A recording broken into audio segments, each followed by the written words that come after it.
My name is Selena, and I'm an educator with 20 years of teaching experience. Today, we're diving into the FTCE ESOL K-12 Subtest 047. In this session, we will focus on the knowledge of planning standards-based instruction for ELLs. Join me for some practice problems to sharpen your skills and boost your confidence for your exam. Let's get started. Which of the following best describes the practice of leading students through a text when teaching comprehension skills? Activating prior knowledge, guided practice, chunking, or pre-teaching?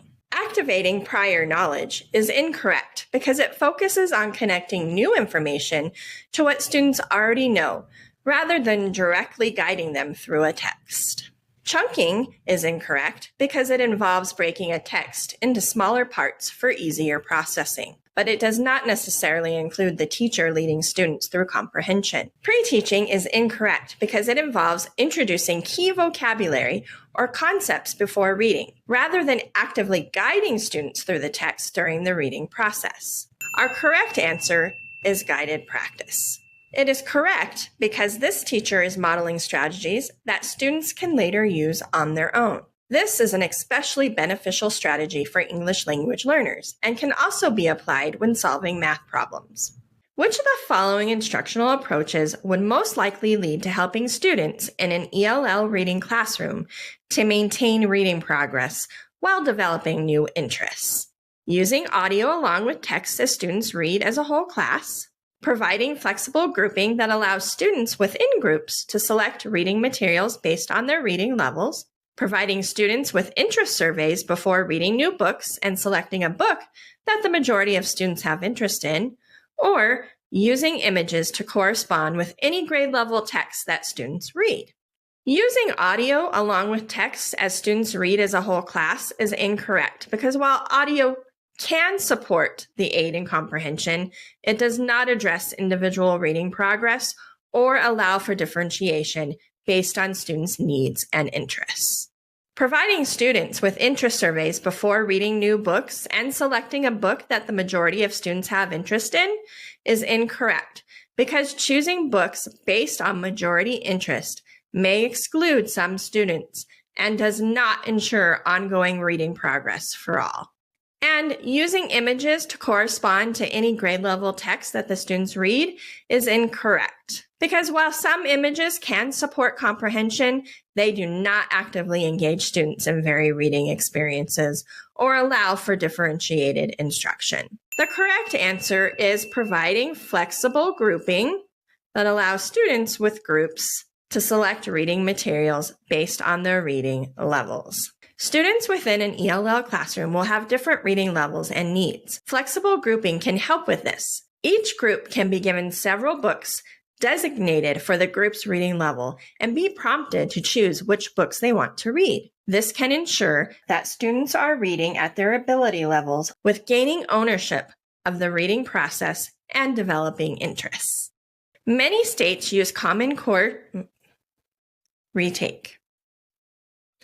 Many states use Common Core State Standards, CCSS, to complicate teaching practice by assigning students specific numbers of proficiencies they must reach, measure student aptitude and teacher proficiency compared to that of others around the world, measure student proficiency and prepare them for college or the workplace after finishing high school, or require extra work and other difficult summative and formative assessments from struggling students.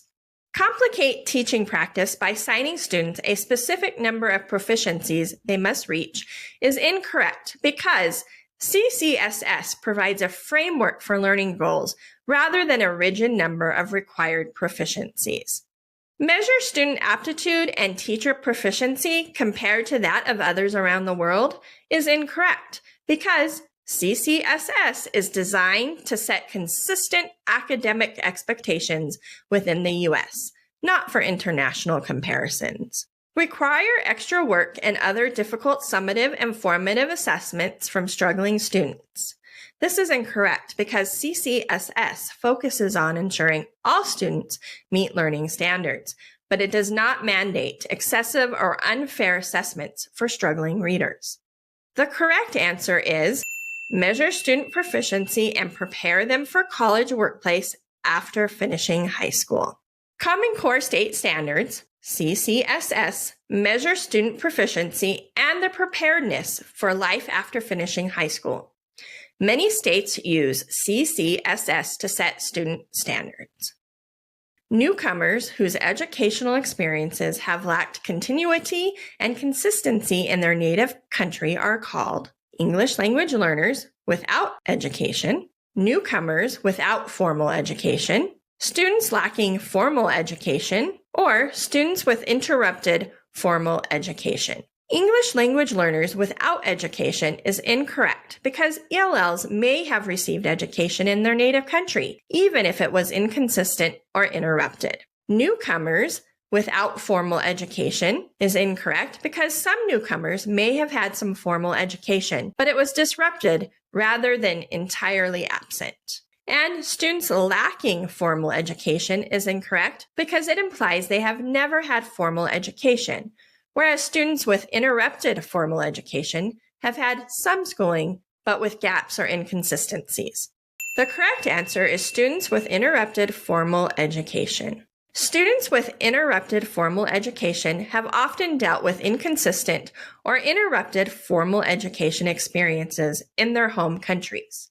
These interruptions or inconsistencies can be related to any number of factors, including wars and natural disasters.